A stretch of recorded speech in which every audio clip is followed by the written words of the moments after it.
오늘 말씀은 예수님의 재물관에 대한 물질관에 대한 말씀입니다. 먼저 한 사람이 예수님께 찾아왔습니다. 그 사람이 예수님께 중재를 부탁합니다. 어떠한 중재냐면은 자기 형과 유산을 나누는 문제에 대한 중재를 부탁을 합니다. 예수님은 자신이 그것에 대한 재판권을 가진 사람이 아니라고 하시면서 하나님 나라의 백성이 가져야 할 재물에 대한 관점에 대하여 설명을 해 주십니다.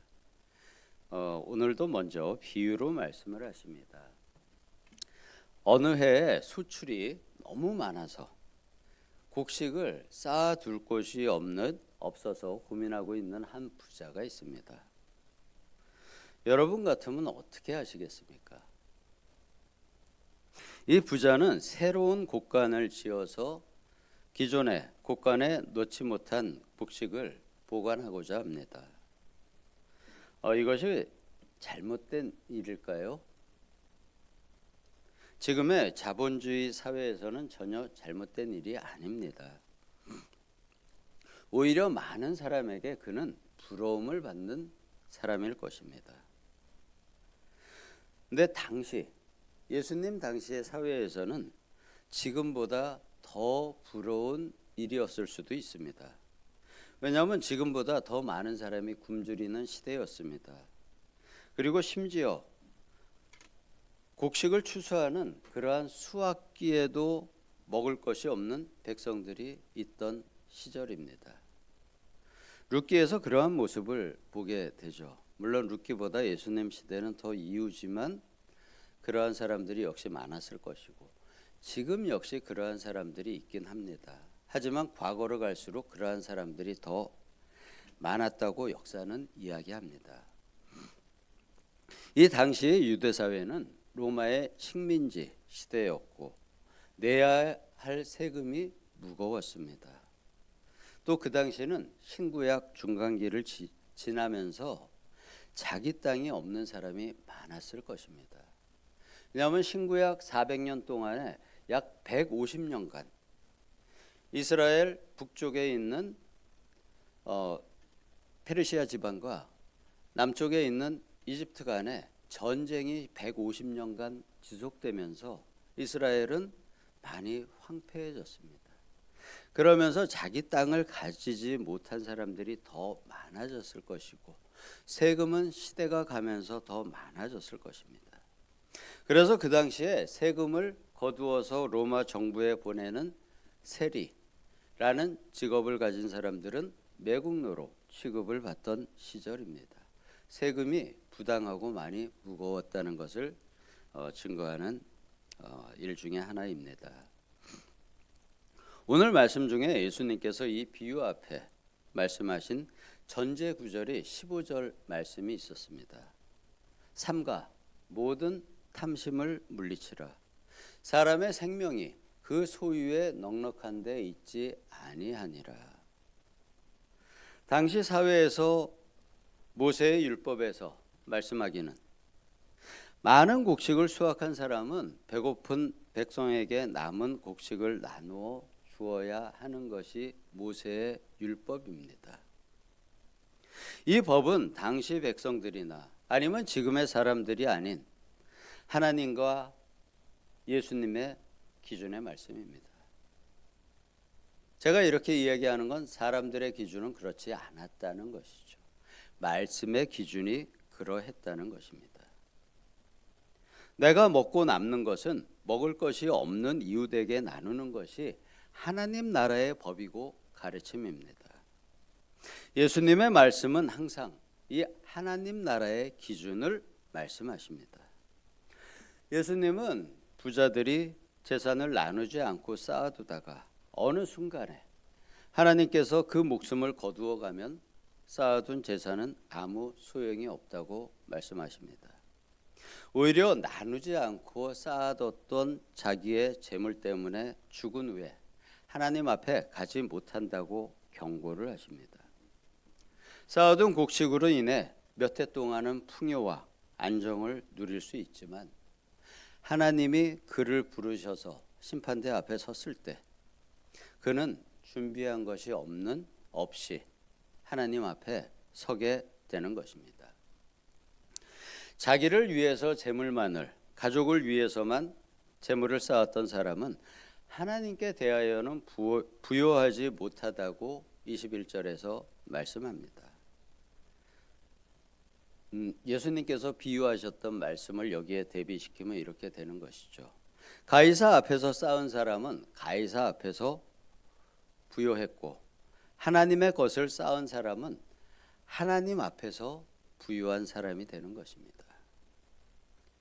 우리는 세상을 살면서 재물에 대한 근심, 염려를 가지고 삽니다. 예수님이 이것에 대해서도 22절에서 말씀하십니다. 너희의 목숨을 위하여 무엇을 먹을까 걱정하지 마라. 너희 몸을 위하여 무엇을 입을까 걱정하지 말라고 말씀하십니다. 그 이유에 대해서는 이렇게 말씀을 하시죠. 너희가 그것에 대해서 염려한다고 그 키가 한 자라도 자랄 수 있느냐? 이 말씀은 너희가 근심 걱정 염려를 한다고 그 문제를 해결할 수 없다는 것입니다. 당연히 해결할 능력이 없으니까 걱정하는 것이겠죠. 내가 그것을 해결할 능력이 있으면 해결을 하면 되니까요. 하지만 우리는 우리가 해결할 수 없는 많은 문제를 가지고 세상을 살아갑니다. 그 문제를 해결하실 분은 오직 하나님이시라고 예수님은 이야기합니다. 하나님께서 해결을 해주시면은 그 문제는 없어지는 것이고, 하나님께서 해결해 주지 않으시면은 어느 누구도 그것을 해결할 수 없는 문제인 것입니다. 그래서 바울 사도는 빌립보서 4장 6절에서 이렇게 말씀했습니다. 아무것도 염려하지 말고 다만 기도와 간구로 너희 구할 것을 감사함으로 하나님께 아뢰라 말합니다. 우리가 할 수 있는 것은 기도와 간구이고, 구한 것을 이루어 주심을 믿고 감사하는 것입니다. 야고보서 4장 3절에 구하여도 받지 못하면 정욕으로 쓰려고 잘못 구했기 때문이라고 이야기합니다. 또 이 문제에 대한 예수님의 대답도 이어집니다. 들의 백합화는 아무것도 하지 않지만 솔로몬이 입었던 옷보다도 더 아름다운 꽃이 피어납니다. 꽃만이 아니고 그 잎을 자세히 보면은 그 잎도 너무 예쁘고 아름답습니다. 식물을 좋아하는 사람들은 처음에는 꽃을 보고 예뻐하고 좋아하지만 나중에는 그 잎과 가지를 보면서 더 좋아하게 되는 것이 식물을 사랑하는 사람들입니다. 내일이면은 누군가에게 베어져 아궁이에 들어가는 들풀도 하나님께서 이렇게 아름다운 옷을 입히시는데 만물의 주관자이신 하늘에 계신 아버지께서 그 만물을 관리하는 관리자로 세우신 사람을 먹고 입는 문제를 해결해 주지 않을 것이라고 너희는 생각하느냐라는 주님의 질문입니다. 우리 성도님들은 어떠신가요? 성도님들의 먹고 입는 문제를 하나님이 해결해 주지 않으실까요? 지금까지 해결해 주지 않으셨나요? 앞으로도 해결해 주지 않으실까요? 예수님은 먹고 마시고 입는 세상에서 살아가는 그 문제에는 얽매이지 말라고 하십니다. 책임져 주신다는 것이죠. 누가? 하늘에 계신 우리 아버지께서. 아버지와 주님, 예수님을 믿는 우리가 해야 할 일은 그의 나라, 하나님의 나라는 구하는 것이라고 하십니다. 그러면은 세상에서의 여러 문제는 해결해 주신다고 당부하십니다.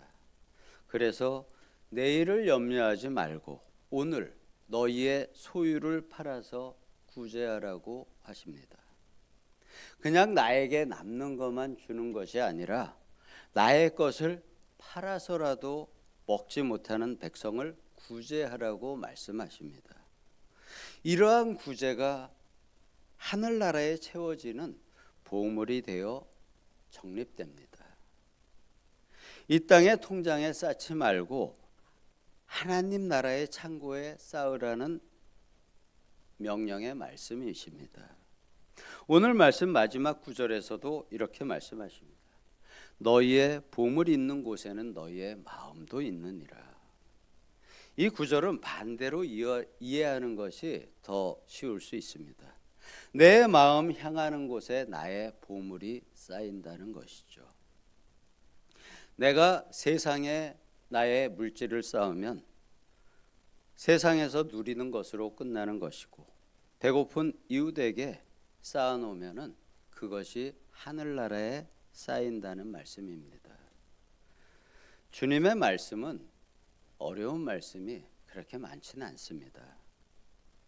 그리고 지금 우리보다 당시 백성들이 이해하기 가장 쉬운 말로 가르쳐 주셨습니다. 물론 이해하기 힘든, 금방 이해하기 힘들었던 비유의 말씀도 있지만 직접적인 표현으로 말씀하신 말씀들이 훨씬 더 많습니다. 말씀의 내용이 어려운 것이 아니라 실천이 어려운 것입니다. 이러한 말씀을, 오늘 말씀을 전하는 저에게는 마음에 고통이 있습니다.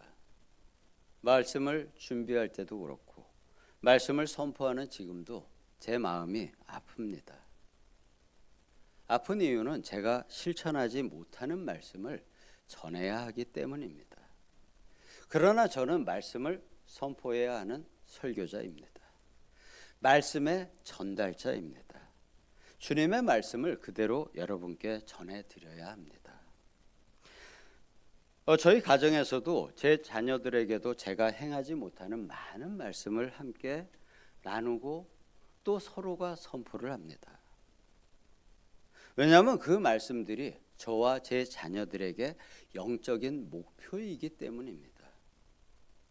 내가 실천하는 말씀만 전하는 것이 아니라 이 말씀들이 우리의 영적인 공동 목표이기 때문에 제가 실천하지 못하는 말씀도 제 자녀들이나 우리 성도님께 선포를 하고 우리 모두 함께 이 말씀을 향하여 나아가자는 것입니다. 오늘 말씀도 내용은 이해하기 쉽지만 실천하기 어려운 이 말씀을 향하여 우리 모두 함께 나아가기를 주님의 이름으로 선포하며 이 말씀이 우리의 삶이 되기를 축복합니다. 기도하겠습니다. 주님의 말씀이 어렵지는 않습니다. 하지만 그 말씀대로 사는 것이 그 시대의 백성들이나 우리에게 쉽지가 않습니다. 왜냐하면 나의 것을 덜어서 그것을 나누라고 말씀하기 때문입니다. 우리가 이것이 실천하기 어렵지만 그것을 할 수 있는 사람이 주님의 제자라고 주님은 말씀하십니다. 그리고 그렇게 살아가는 사람을 그리스도인이라고 제자들이 바울 사도가 이야기했습니다. 이 길을 따라가는 우리들 역시 그 삶이 실천이 쉽지가 않습니다. 그렇지만 우리는 마음을 내어서 그것을 따라가고자 하는 사람들입니다. 그래서 이곳에 하나님의 집에 말씀의 공동체에 우리가 모여 있습니다.